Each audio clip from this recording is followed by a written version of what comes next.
Саламатсыздар ма, құрметті оқушылар? Бүгін сіздермен өтетін сабағымыздың тақырыбы ондық бөлшекті жай бөлшекке айналдыру. Оқу мақсаты бөлшектерді бір жазылу түрінен басқа жазылу түріне ауыстыру. Біз осы кезге дейін 5-ші сынып математика курсында сіздермен барлық сандарды, мына сандарды өткен болатынбыз. Натурал сандарымыз 4, 6400 және 32 сандары. Бұл берілген сандардың ішінде енді аралас сандарды айтайықшы. Сіздермен аралас сандарды өттік қой? 5,7, 3,2. 3,2 сан. Жарайсың. Тамаша. Енді жай бөлшектерді өттік сіздермен. Жай бөлшектерді 123, 10,6. Ondan 6. Ендігі қалған сандарымыз, қандай сандар қалды бізде? 23,15 саны және 2,7 саны қалды. Осы қалған сандарды қандай сандар деп атаймыз? Бүгінгі сабағымыздың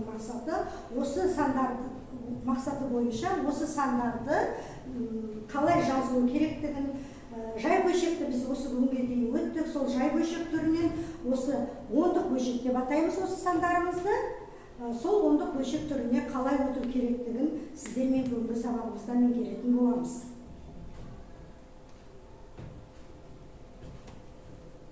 Жай бөлшекті ондық бөлшекке ауыстыру. Анықтама. Бөлімдері 10, 100, 1000, 10.000, тағы да сол сияқты болатын бөлшектерді ондық бөлшектер деп атайды. Ондық бөлшек бүтін бөлігінен бөлшек бөлігі үтір арқылы бөлінетін цифрлар тізбегі түрінде жазылатын сан. Санның бүтін бөлігі үтірдің сол жағында, бөлшек бөлігі оң жағында орналасады.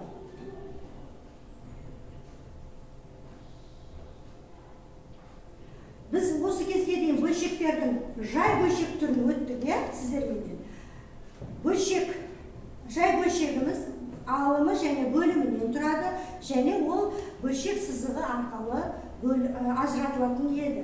Ал енді бүгінгі сабағымызда ондық бөлшек. Ондық бөлшегіміз үтір арқылы бір-бірінен ажыратылады. Яғни бүтін бөлігі менен бөлшек бөлігі үтір арқылы ажыратылады. Енді ондық бөлшекті жай бөлшекке айналдыру. Ондық бөлшекті жай бөлшек түрінде жазу үшін төмендегі ізбезділікті орындауымыз керекпіз. Бөлшектің бүтін бөлігін өзгеріссіз қалдырамыз. Екінші, алымына үтірден кейін тұрған сан жазылады. Үшінші, бөліміне бір цифрмен үтірден кейін цифрлар санына тең нөлдер жазылады. Қажет кезінде бөлшек қысқартылады. Мысал үшін 2,167 ондық бөлшегі бізге берілген, оны жай бөлшек немесе аралас сан түрінде жазатын болса, бүтін бөлігі өзгеріссіз жазылады. 2,1 алымына үтірден кейінгі 67 саны жазылады. Ал бөліміне бір цифрына кейін үтірден кейінгі неше цифр болатығын болса, сонша нөл тіркеп жазылады. Яғни оқыған кезімізде 2,167 деп оқитын боламыз. Сол сияқты 3,107 оны ондық бөлшек түрінде 3,07 деп жазатын болса, 3,107 деп оқимыз.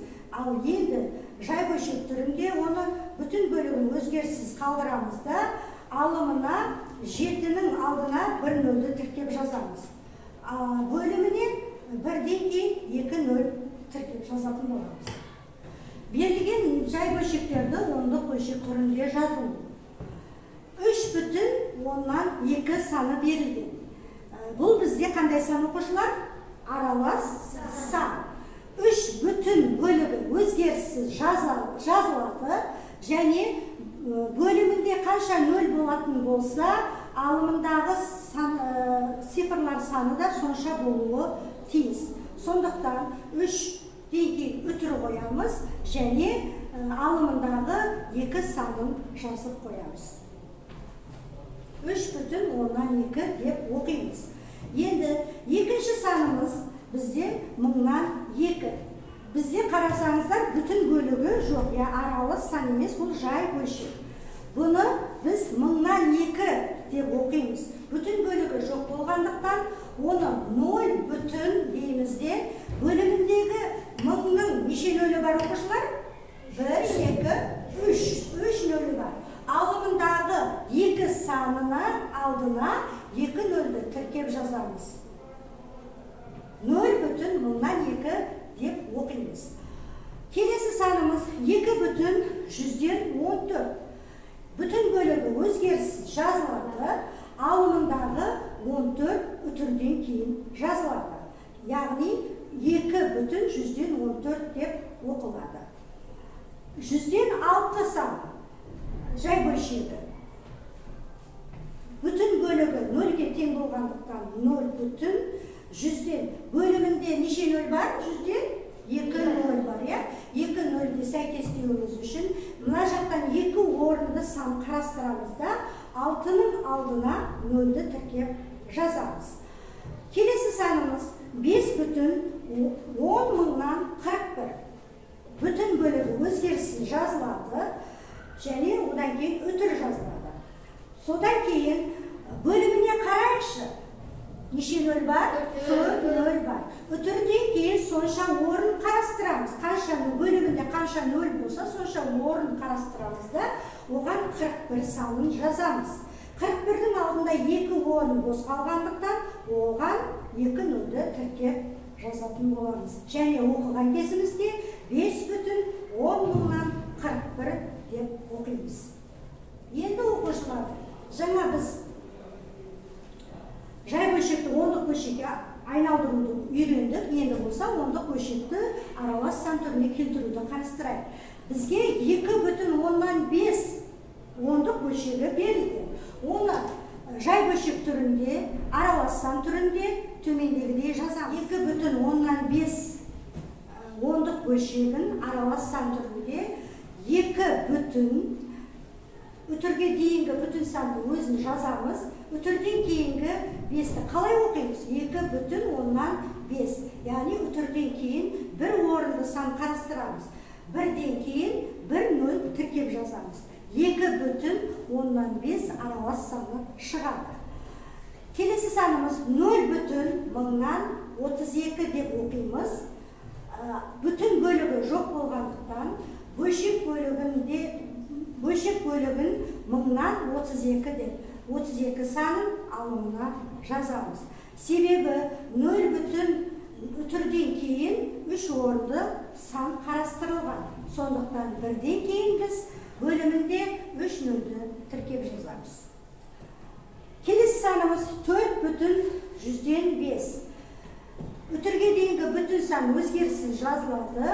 100-ден қалай оқимыз? 100-ден 5. Себебі 4-тен кейін бөлшек бөлігінде үтірден кейін 2 орынды сан қарастырылған. Сондықтан бір цифрынан кейін бөлімінде біз 2 нөлді тіркеп жазамыз.